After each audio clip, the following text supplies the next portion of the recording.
Air sirup dingin itu menghantam wajahku di ruang makan rumah mertua. 2 hari setelah aku sah menjadi istri Raffi. Gelasnya masih tergenggam di tangan Bu Marlina. Sementara kartu debit biru yang tadi ia rebut dariku jatuh ke lantai dan basah oleh sirup merah. Raffi berdiri hanya 2 langkah dariku. Ia melihat semuanya. Tapi ia tidak menarik ibunya mundur. Ia justru berkata pelan, "Alia, jangan bikin mama malu." Malam itu aku mengusap wajahku sendiri, memungut kartu debit biru dari lantai, lalu memasukkannya ke dompet. Besok paginya, ketika semua rekening usaha keluarga Raffi tidak bisa dipakai, barulah mereka sadar. Wajah yang mereka siram bukan wajah perempuan lemah. Itu wajah pemilik akses yang selama ini membuat dapur mereka tetap menyala. Aku menikah dengan Raffi setelah hampir 3 tahun menjalin hubungan. Sejak awal, aku tahu keluarganya bukan keluarga mudah. Bu Marlina, ibunya, selalu bicara dengan dagu terangkat, seolah semua orang harus berutang hormat kepadanya. Ia bangga pada toko material peninggalan suaminya, walau toko itu sudah lama tersendat. Raffi sering berkata, "Mama cuma keras di luar, dalamnya baik." Aku percaya. Aku juga percaya, pernikahan bukan hanya menyatukan 2 orang, tetapi 2 keluarga. Karena itu, sebelum menikah, aku membantu beberapa urusan keuangan toko mereka. Bukan karena aku kaya raya. Bukan juga karena ingin membeli tempat di keluarga mereka. Aku hanya memiliki usaha kecil sebagai pemasok bahan bangunan proyek renovasi, dan selama bertahun-tahun aku belajar mengatur rekening, pembayaran supplier, dan cicilan modal kerja. Toko keluarga Raffi pernah kesulitan membuka fasilitas pembayaran karena riwayat tunggakan lama. Aku tidak bertanya terlalu dalam. Saat itu, Raffi datang dengan wajah kusut. "Alia, cuma sementara. Kalau arus kas toko sudah sehat, semua akan dibalik ke nama Mama." Aku masih ingat hari itu. Ia duduk di teras rumahku, memegang map coklat, bicara seperti laki-laki yang sungguh ingin menyelamatkan keluarganya. Aku membuka beberapa rekening penampungan atas nama usahaku, dengan perjanjian tertulis bahwa rekening itu hanya dipakai untuk transaksi toko yang jelas. Raffi kuberi akses terbatas, bukan kepemilikan. Bu Marlina tahu. Ia bahkan menandatangani surat pernyataan bahwa seluruh dana yang masuk dan keluar wajib dicatat. Namun setelah lamaran, sikap Bu Marlina berubah. Ia mulai menyebutku menantu beruntung. Ia mulai berkata kepada tetangga bahwa aku masuk ke keluarga mereka karena Raffi mau menerimaku. Setiap kali aku datang membawa catatan pembayaran supplier, ia selalu tersenyum tipis. Perempuan itu jangan terlalu merasa pintar. Nanti suaminya diinjak. Aku diam. Bukan karena takut. Aku hanya tidak ingin memulai rumah tangga dengan dendam. Orang tuaku juga menasihatiku begitu. Ayahku hanya sopir antar barang. Ibuku menerima jahitan di rumah. Mereka tidak mampu memberi pesta besar. Saat akad nikah, ayahku menyerahkan aku dengan suara bergetar. Ibuku menahan tangis sambil merapikan kerudungku. Aku kira, setelah akad, semua akan membaik. Ternyata 2 hari setelah menikah, Bu Marlina justru menunjukkan siapa dirinya di hadapan keluarga besar. Sore itu, rumahnya penuh tamu. Ada syukuran kecil setelah pernikahan. Di ruang makan, lauk ditata panjang. Aku datang membantu sejak pagi. Aku mencuci piring, menyusun gelas, menata kursi, bahkan membungkus nasi untuk tetangga. Kartu debit biru milik rekening operasional tokoku simpan di dompet kecil. Kartu itu bukan kartu pribadiku saja. Itu kartu yang dipakai untuk membayar supplier, mengatur cicilan, dan menerima pembayaran dari beberapa proyek. Sejak pagi, Raffi sudah 2 kali bertanya, "Kartunya kamu bawa?" Aku mengangguk. "Token m-banking juga?" "Ada. Tapi untuk apa?" Ia tidak menjawab jelas. Katanya nanti Mama mau cek pembayaran. Aku sudah merasa tidak enak. Menjelang maghrib, Bu Marlina memanggilku ke ruang makan. Suaranya sengaja dikeraskan. "Alia, sini. Duduk di kursi ujung. Jangan dekat meja utama. Ini tempat keluarga inti." Beberapa orang menoleh. Aku baru 2 hari menjadi istri Raffi, tetapi di rumah itu, aku sudah dipindahkan seperti tamu yang tidak penting. Aku melihat Raffi. Ia pura-pura sibuk menuang air. Aku duduk di kursi ujung. Bu Marlina mengambil dompet kecilku dari atas lemari makan. Aku terkejut. "Ma, itu dompet saya." Ia tersenyum. "Sekarang kamu istri Raffi. Barangmu juga untuk keluarga ini." Lalu ia mengeluarkan kartu debit biru itu. Dadaku langsung dingin. Mulai malam ini, semua rekening toko dipegang Mama. Kamu tidak perlu ikut campur lagi. Tugas istri itu melayani suami, bukan mengatur uang mertua. Aku berdiri pelan. "Maaf, Ma. Rekening itu atas nama usaha saya. Aksesnya tidak bisa dipindah begitu saja. Kalau ada transaksi, kita catat dulu." Wajah Bu Marlina berubah. "Kamu mau mengajari saya?" "Bukan begitu. Kamu baru 2 hari menikah sudah berani menahan uang keluarga." Raffi mendekat, tapi bukan membelaku. "Alia, kasih saja dulu. Nanti dibicarakan." Aku menatapnya. "Raffi, kamu tahu rekening itu ada batasnya. Tidak boleh dipakai di luar transaksi toko." Bu Marlina tertawa pendek. "Dengar? Baru jadi istri saja sudah bicara batas. Pantas orang tuanya cuma bisa kasih doa, anaknya hitung-hitungan." Kalimat itu menusuk lebih sakit dari sirup yang sebentar lagi menyentuh wajahku. Aku masih mencoba tenang. "Jangan bawa orang tua saya, Ma." "Kenapa?" "Memang benar. Keluargamu datang ke pernikahan cuma bawa muka sederhana. Sekarang kamu mau mengunci rezeki keluarga kami." Aku meraih kartu debit biru itu dari tangannya. Saat itulah Bu Marlina mengambil gelas sirup dari meja dan menyiramkannya ke wajahku. Dingin, lengket, memalukan. Ruangan langsung sepi. Aku tidak berteriak. Aku hanya menutup mata sebentar, merasakan sirup mengalir dari dahi ke dagu. Kerudungku basah. Baju rumah yang kupakai sejak pagi terkena noda merah. Raffi berdiri di samping ibunya. Ia tidak berkata, "Mama, cukup." Ia tidak berkata, "Jangan hina istriku." Ia hanya berkata, "Alia, kamu juga jangan keras kepala." Saat itu, sesuatu dalam diriku patah.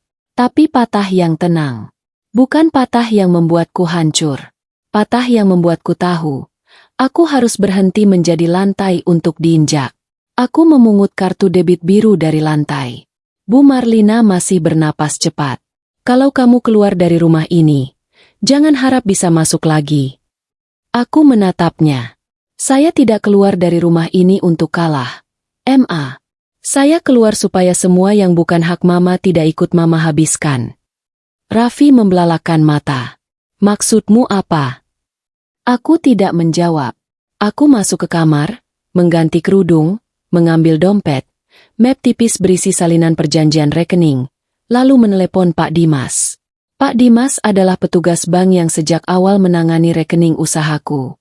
Ia tahu mana rekening pribadi, mana rekening operasional, dan siapa saja yang punya kuasa terbatas. Aku tidak langsung menyebut siraman itu. Suaraku belum cukup kuat. "Pak Dimas, saya mau cabut akses kuasa pengguna atas nama Raffi mulai besok pagi." Di seberang, ia diam sebentar. "Semua rekening operasional yang terkait toko Sumber Rezeki." "Iya, semua. Kartu tambahan diblokir. Token cadangan dimatikan. Transfer keluar di atas batas harian dihentikan sampai saya datang tanda tangan." Pak Dimas menurunkan suara. "Bu Alia yakin? Ini akan mengganggu pembayaran toko mereka." "Saya tahu." "Ada transaksi mencurigakan lagi?" Aku menatap kartu debit biru yang masih lengket oleh sirup. "Ada. Dan kali ini bukan cuma transaksi. Ini soal batas yang sudah diinjak." Malam itu aku tidak pulang ke kamar pengantin. Aku pergi ke rumah orang tuaku. Ibuku membuka pintu dengan wajah kaget melihat kerudungku masih bernoda. Aku memeluknya sebentar. Ia tidak banyak bertanya. Ia hanya mengambil handuk kecil dan membersihkan sisa sirup di pipiku seperti dulu saat aku masih kecil. Ayahku duduk diam di kursi bambu. "Raffi mana?" Tanyanya. Di rumah ibunya. Ayah menunduk. Dia tahu kamu pulang seperti ini. Aku mengangguk. Ayah tidak marah-marah. Justru itu yang membuat dadaku sesak. Kalau suami diam saat istrinya dihina, nak, itu bukan diam biasa. Itu izin. Malam itu aku membuka map tipis di meja rumah. Ada 3 salinan penting di sana. Pertama, surat kuasa terbatas atas nama Raffi, yang hanya berlaku untuk transaksi toko dengan bukti invouch. Kedua, pernyataan Bu Marlina bahwa rekening operasional bukan milik keluarga mereka. Ketiga, catatan mutasi 3 bulan terakhir yang sudah kunduh diam-diam sejak sebelum pernikahan. Dari mutasi itu, aku menemukan beberapa transfer yang tidak cocok. Ada pembayaran ke toko perhiasan. Ada cicilan arisan. Ada transfer ke rekening pribadi Bu Marlina dengan keterangan yang sengaja dibuat samar, seperti biaya kirim atau retur material. Awalnya aku ingin menanyakannya baik-baik setelah syukuran selesai. Tapi setelah wajahku disiram, aku tidak perlu lagi bertanya dengan nada lembut. Pagi berikutnya, pukul 8 lebih sedikit, Pak Dimas menelepon. Bu Alia, permintaan blokir kartu tambahan dan pencabutan kuasa sudah masuk. Untuk keamanan, rekening tetap aktif menerima dana masuk, tetapi transfer keluar harus persetujuan ibu langsung di kantor cabang. Terima kasih, Pak. Ada satu hal lagi. Tadi ada beberapa percobaan transfer dari akses Pak Raffi. Nominalnya besar. Aku menutup mata. Kemana? Ke rekening pribadi atas nama Marlina. Jumlahnya membuat tanganku dingin. Hampir seluruh saldo pembayaran proyek minggu itu. Pak Dimas berkata hati-hati. Karena akses sudah dicabut, transaksi gagal. Aku menatap kartu debit biru di meja. Noda sirupnya sudah kering di sudut kartu. Pak, saya akan datang siang ini. Belum sempat aku mandi, ponselku berdering. Nama Raffi muncul berkali-kali. Aku tidak mengangkat. Lalu pesan masuk bertubi-tubi. Kamu ngapain blokir rekening? Mama panik. Supplier minta dibayar hari ini. Alia, jangan kekanak-kanakan. Terakhir, ia menulis kalimat yang membuatku yakin keputusanku benar. Kalau toko mama jatuh, itu salah kamu. Aku membalas 1 kali. Toko jatuh bukan karena rekeningku batasi. Toko jatuh karena kalian memakai sesuatu yang bukan hak kalian. Setelah itu aku mematikan notifikasi. Siang harinya aku datang ke bank bersama ayah. Ia tidak ikut masuk ke ruang layanan. Ia hanya duduk di luar, memegang tas kecil berisi air minum. Aku tahu ia ingin mendampingiku tanpa membuatku merasa lemah. Pak Dimas menyambutku dengan wajah serius. Ia menunjukkan daftar akses, kartu tambahan, dan histori percobaan transfer. Bu Alia, secara dokumen, ibu pemilik rekening. Pak Raffi hanya pengguna terbatas. Jadi pencabutan akses sah. Tapi karena rekening ini berkaitan dengan transaksi toko, mereka mungkin akan datang protes. Mereka pasti datang. Kalau begitu, sebaiknya semua dibahas di depan pihak terkait. Supplier utama mereka juga menghubungi bank karena pembayaran tertahan. Aku menatapnya.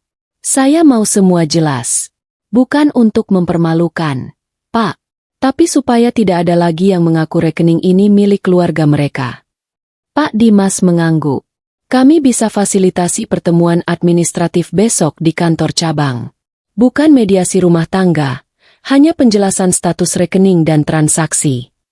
Aku setuju. Sore itu, Bu Marlina datang ke rumah orang tuaku.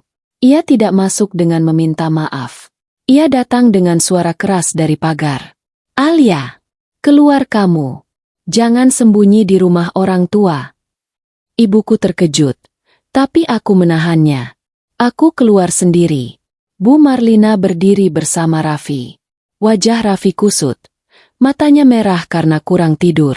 Di tangan Bu Marlina ada kartu debit biru tambahan milik Raffi yang sudah tidak bisa dipakai.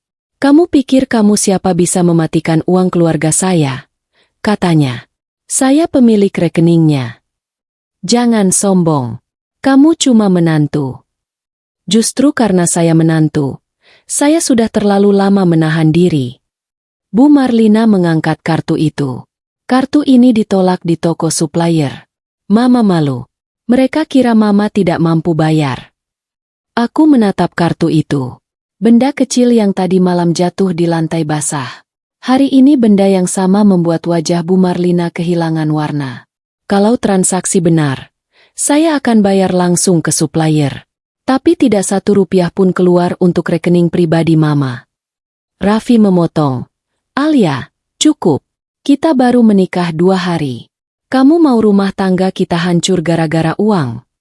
Aku menjawab pelan. Rumah tangga kita hancur saat kamu membiarkan ibumu menyiram wajahku. Raffi terdiam. Bu Marlina tertawa sinis. Dramatis sekali. Cuma sirup. Jangan merasa jadi korban besar. Aku menatapnya lurus. Besok di bank, Mama bisa jelaskan di depan Pak Dimas kenapa ada transfer berulang ke rekening pribadi Mama dari rekening operasional. Wajahnya berubah cepat. Untuk pertama kalinya sejak aku mengenalnya, Bu Marlina tidak langsung menjawab. Raffi menoleh ke ibunya. Transfer apa? MA. Bu Marlina menyentak. Jangan dengarkan dia. Dia cuma mau mengadu domba. Aku masuk kembali ke rumah, menutup pagar, lalu mengunci pintu. Malam itu aku tidak tidur nyenyak. Bukan karena takut, tetapi karena sedih. Aku baru 2 hari menikah. Seharusnya aku masih belajar memanggil seseorang dengan kata suami. Seharusnya aku masih menata pakaian di lemari baru. Tapi aku justru menata bukti di atas meja. Aku membuka catatan mutasi. Aku memberi tanda pada setiap transaksi yang tidak sesuai invoice. Aku mencetak percobaan transfer yang gagal. Aku menyimpan pesan Raffi yang menyalahkanku. Ada rasa sakit setiap kali melihat nama Raffi di layar. Aku pernah percaya ia akan menjadi rumah. Ternyata ia hanya pintu yang selalu terbuka untuk ibunya, tapi tertutup untuk istrinya. Keesokan paginya, aku datang ke kantor bank dengan baju sederhana dan kerudung krem. Kartu debit biru itu kusimpan di dalam map transparan. Noda sirupnya belum kuhilangkan. Aku ingin mengingat bahwa keputusan besar kadang lahir dari penghinaan kecil yang dibiarkan terlalu lama. Bu Marlina datang lebih dulu bersama Raffi. Ia memakai kebaya rapi dan tas besar. Wajahnya dibuat tenang, tetapi tangannya tidak berhenti meremas pegangan tas. Pak Dimas mempersilakan kami duduk di ruang pertemuan kecil. Pertemuan ini hanya untuk menjelaskan status rekening, akses, dan transaksi, katanya. Bukan untuk memutuskan urusan keluarga. Bu Marlina langsung bicara. Pak, rekening itu dipakai toko keluarga kami. Menantu saya ini mendadak memblokir semua. Akibatnya pembayaran supplier tertunda. Dia membuat keluarga kami bangkrut. Aku diam. Pak Dimas membuka dokumen. Baik. Ibu Marlina, berdasarkan data bank, rekening yang dimaksud terdaftar atas nama usaha Bu Alia. Ada kuasa terbatas kepada Pak Raffi, tetapi kuasa itu dapat dicabut oleh pemilik rekening. Bu Marlina menegang. Tapi uang di dalamnya uang toko saya. Pak Dimas mengangguk pelan. Dana masuk memang berasal dari transaksi toko dan proyek yang dikelola melalui rekening Bu Alia. Karena itu, dana tetap bisa dibayarkan untuk kewajiban toko yang sah, jika ada bukti invoice dan persetujuan pemilik rekening. Raffi menatapku. Alia, kamu dengar? Kewajiban toko harus dibayar. Aku mengeluarkan map. Saya tidak menolak bayar kewajiban toko. Saya menolak transfer pribadi yang disamarkan sebagai biaya toko. Ruang itu sunyi. Aku menyerahkan lembar pertama kepada Pak Dimas. Ini mutasi 3 bulan. Saya tandai transfer yang tidak sesuai invoice. Bu Marlina langsung berdiri. Itu uang operasional. Kamu tidak mengerti toko. Aku menatapnya. Kalau operasional, mana nota pembelian materialnya? Ia menoleh ke Raffi. Raffi, bilang sesuatu. Raffi mengambil salah satu kertas. Matanya bergerak cepat membaca nama penerima. Di sana ada nama ibunya berkali-kali. MA, ini apa? Bu Marlina merampas kertas itu. Jangan percaya kertas. Alia memang pintar memutar keadaan. Pak Dimas menekan tombol pada komputernya. Kami juga mencatat percobaan transfer kemarin pagi ke rekening Ibu Marlina. Percobaan itu dilakukan setelah kuasa Pak Raffi dicabut, sehingga sistem menolak. Raffi pucat. Aku mengeluarkan bukti kedua. Surat pernyataan yang dulu ditandatangani Bu Marlina. Tanda tangannya jelas di bawah kalimat bahwa rekening tersebut bukan milik pribadi keluarga Raffi dan tidak boleh digunakan untuk kebutuhan pribadi. Ini tanda tangan Mama, kataku. Bu Marlina menatap kertas itu seperti melihat ular. Itu dulu. Waktu itu situasinya beda. Situasinya beda karena sekarang saya sudah jadi menantu. Jadi Mama pikir saya tidak berani menolak. Wajah Bu Marlina memerah. Ia menunjukku di depan Pak Dimas. Perempuan seperti kamu tidak pantas jadi istri. Baru 2 hari menikah sudah mempermalukan suami sendiri. Kalimat itu hampir membuatku menangis. Tapi aku tidak mau air mataku menjadi jalan keluar bagi mereka. Aku mengambil ponsel. Ada satu rekaman yang perlu didengar. Bukan untuk menyudutkan. Untuk menjelaskan kenapa saya merasa akses harus dicabut. Raffi langsung berdiri. Rekaman apa? Aku memutar suara dari malam syukuran. Suara Bu Marlina terdengar jelas. Mulai malam ini, semua rekening toko dipegang Mama. Kamu tidak perlu ikut campur lagi. Lalu suaraku. Rekening itu atas nama usaha saya. Kalau ada transaksi, kita catat dulu. Kemudian suara Bu Marlina, tajam dan dingin. Pantas orang tuanya cuma bisa kasih doa, anaknya hitung-hitungan. Setelah itu terdengar suara gelas, napas tertahan, dan suara Raffi. Alia, kamu juga jangan keras kepala. Pak Dimas menunduk. Ia tidak memberi komentar. Tapi wajahnya cukup mengatakan bahwa ia mengerti. Raffi menutup wajah dengan kedua tangan. Bu Marlina mencoba tertawa. Jadi sekarang kamu rekam keluarga sendiri? Aku mematikan ponsel. Saya tidak merekam untuk menjatuhkan Mama. Saya merekam karena malam itu saya tahu tidak ada yang akan percaya jika saya hanya bilang saya dihina. Raffi berbisik. Alia, aku panik waktu itu. Aku menatapnya. Kamu tidak panik, Raffi. Kamu memilih. Kata-kata itu jatuh di ruangan seperti palu. Setelah semua bukti dibuka, Pak Dimas menyampaikan keputusan administratif bank. Untuk sementara, semua akses tambahan tetap dicabut. Rekening hanya dapat digunakan oleh pemilik rekening. Pembayaran kepada supplier yang memiliki invoice sah dapat dilakukan langsung oleh Bu Alia. Transfer ke rekening pribadi yang tidak terkait transaksi usaha tidak dapat kami proses tanpa persetujuan pemilik. Bu Marlina langsung memukul meja. Kalau begitu toko saya mati. Pak Dimas menjawab tenang. Toko ibu tetap bisa beroperasi jika memiliki rekening sendiri dan menyelesaikan kewajiban langsung. Bank tidak menutup toko ibu. Kami hanya menjalankan kewenangan sesuai pemilik rekening. Tapi Bu Marlina tahu masalahnya.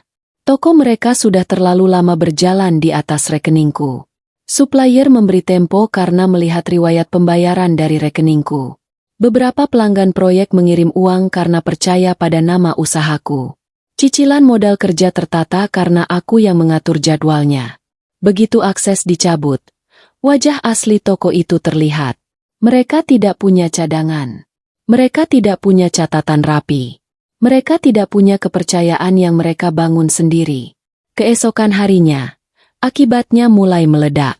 Supplier utama menolak mengirim semen dan besi sebelum pembayaran lama dilunasi. 2 pelanggan proyek meminta pengembalian uang muka karena material tidak datang. Mesin kasir di toko tidak bisa menerima settlement dari rekening lama. Pembayaran karyawan harian tertunda. Bu Marlina meneleponku hampir setiap jam. Aku tidak mengangkat. Aku hanya mengirim pesan singkat. Kirim info sah. Saya bayarkan langsung ke supplier. Bukan ke rekening pribadi. Ia membalas dengan kemarahan. Kamu membunuh toko keluarga suamimu sendiri. Aku menjawab. Saya hanya menghentikan toko keluarga suami memakai darah saya untuk menutup luka yang mereka buat sendiri. Sore itu Raffi datang sendirian ke rumah orang tuaku. Wajahnya tidak lagi keras. Ia berdiri di teras, membawa kartu debit biru tambahan yang sudah tidak berguna. Alia, kita bicara baik-baik. Aku keluar, tapi tidak mempersilakannya masuk. Apa yang mau dibicarakan? Ia menunduk. Mama memang salah. Tapi kamu tahu toko itu satu-satunya sumber hidup Mama. Saya tahu. Kalau kamu buka akses lagi, aku janji semua dicatat. Aku menatap laki-laki yang baru 2 hari menjadi suamiku dan sudah memintaku melupakan siraman, hinaan, dan percobaan mengambil saldo. Raffi, janjimu tidak ada nilainya kalau kamu masih berdiri di belakang orang yang salah. Aku anaknya, Alia. Dan aku istrimu. Ia diam. Aku tidak memintamu membenci ibumu, kataku. Aku hanya menunggu kamu membedakan mana hormat dan mana tunduk pada kesalahan. Raffi menggenggam kartu di tangannya. Kalau toko bangkrut, Mama bisa sakit. Kalau aku terus diam, aku yang akan mati pelan-pelan di rumahmu. Matanya berkaca-kaca. Aku minta maaf. Aku ingin percaya. Sungguh. Tapi permintaan maaf itu datang setelah rekening tertutup, bukan setelah wajahku disiram. Datang setelah toko panik, bukan setelah orang tuaku dihina. Maafmu aku dengar, kataku. Tapi akses tidak akan kubuka. Raffi mengangkat wajah. Jadi kamu pilih uang daripada rumah tangga? Aku menggeleng. Aku pilih martabat. Uang hanya alat yang membuat martabatku tidak bisa kalian injak lagi. Hari berikutnya, Bu Marlina membuat kesalahan terakhir. Ia mendatangi supplier utama dan berkata bahwa aku membawa kabur uang toko. Ia meminta mereka menekan aku agar membuka rekening. Supplier itu lalu menghubungi Pak Dimas. Dan Pak Dimas menghubungiku. Bu Alia, ada tuduhan bahwa ibu menahan dana milik toko tanpa dasar. Demi keamanan, sebaiknya ibu membuat pernyataan tertulis dan melampirkan daftar pembayaran yang akan diselesaikan langsung. Aku setuju. Aku tidak ingin balas dendam dengan membuat semua utang mereka meledak tanpa arah. Aku hanya ingin semua kewajiban yang sah dibayar, dan semua kebohongan berhenti. Di kantor bank, disaksikan Pak Dimas, aku menandatangani daftar pembayaran resmi. Supplier yang memiliki invoice benar akan dibayar langsung. Cicilan yang terkait modal kerja akan diselesaikan sesuai jadwal. Tetapi semua kuasa Raffi dicabut permanen. Semua rekening operasional yang dulu dipakai toko akan ditutup bertahap setelah kewajiban selesai. Bu Marlina datang terlambat. Kali ini ia tidak memakai kebaya. Wajahnya pucat. Rambutnya tampak berantakan di balik kerudung. Begitu melihatku menandatangani dokumen, ia berlari kecil mendekat. Alia, jangan tutup rekening itu. Mama mohon. Itu pertama kalinya ia memanggilku tanpa nada menghina. Aku meletakkan pulpen. Kenapa, Ma? Ia menelan ludah. Karena tanpa rekening itu, toko tidak bisa jalan. Supplier tidak percaya rekening baru. Pelanggan proyek minta nama usahamu. Aku menatapnya lama. Jadi selama ini yang Mama sebut uang keluarga, sebenarnya kepercayaan yang Mama pinjam dari saya. Bu Marlina menangis. Tapi air matanya tidak membuat ruangan itu berubah. Ada tangis yang lahir dari penyesalan. Ada tangis yang lahir dari kehilangan kendali. Aku belum tahu tangisnya yang mana. Raffi masuk beberapa detik kemudian. Alia, tolong. Kita mulai ulang. Aku melihat kedua orang itu. Ibu dan anak yang selama ini membuatku merasa harus kecil agar mereka tetap terlihat besar. Mulai ulang dari mana? Tanyaku. Dari gelas sirup? Dari hinaan untuk orang tuaku? Dari percobaan transfer ke rekening Mama? Atau dari kamu yang menyalahkanku saat toko kalian goyah? Raffi tidak sanggup menjawab. Bu Marlina menunduk. Mama hilaf. Aku mengeluarkan kartu debit biru dari map transparan. Kartu itu masih memiliki noda samar yang tidak hilang. Kartu ini Mama rebut dari dompet saya. Kartu ini jatuh ke lantai saat wajah saya basah. Hari ini kartu ini kembali ke tangan saya sebagai bukti bahwa sesuatu yang sah tidak berubah pemilik hanya karena diteriaki keluarga. Bu Marlina menangis lebih keras. Aku menyerahkan dokumen penutupan bertahap kepada Pak Dimas. Saya lanjutkan, Pak. Pak Dimas mengangguk. Raffi menyentuh lenganku. Alia, jangan begini. Aku menarik tangan perlahan. Raffi, aku tidak melarang kamu mengurus ibumu. Aku tidak akan menghalangi kamu menyelamatkan toko dengan cara yang benar. Buat rekening sendiri. Susun catatan sendiri. Hadapi supplier dengan nama kalian sendiri. Tapi jangan pakai namaku lagi untuk menutup kebohongan. Ia berbisik. Lalu kita. Aku menatap cincin di jariku. 2 hari lalu cincin itu terasa seperti awal. Hari ini terasa seperti pengingat bahwa akad bukan alasan untuk membiarkan diriku direndahkan. Kita berhenti dulu. Aku pulang ke orang tuaku. Kamu pulang ke keputusanmu sendiri. Kalau suatu hari kamu bisa berdiri sebagai suami, bukan hanya sebagai anak yang takut pada ibunya, kamu tahu harus mulai dari mana. Bukan dengan meminta rekening dibuka. Dengan meminta maaf kepada orang tuaku. Raffi menangis tanpa suara. Bu Marlina berlutut di kursi, bukan di lantai, tapi cukup rendah untuk perempuan yang selama ini selalu berdiri lebih tinggi dari semua orang. Alia, Mama salah. Mama akan minta maaf ke orang tuamu.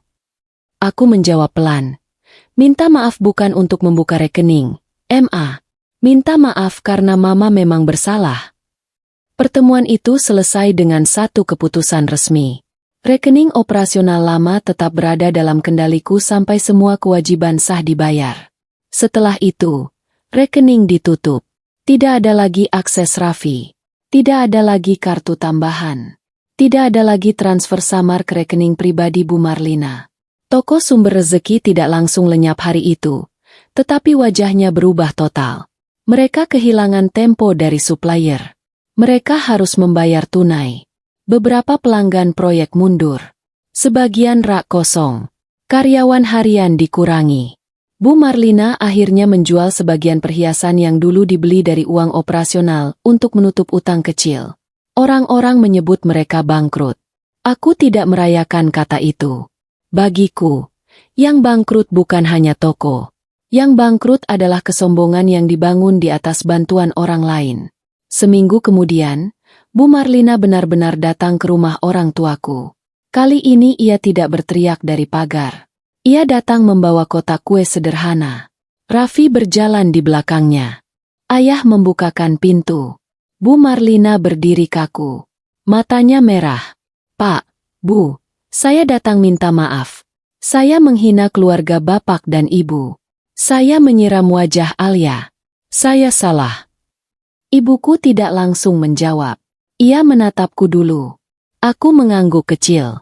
Ayah menarik napas panjang. Bu Marlina, kami orang sederhana.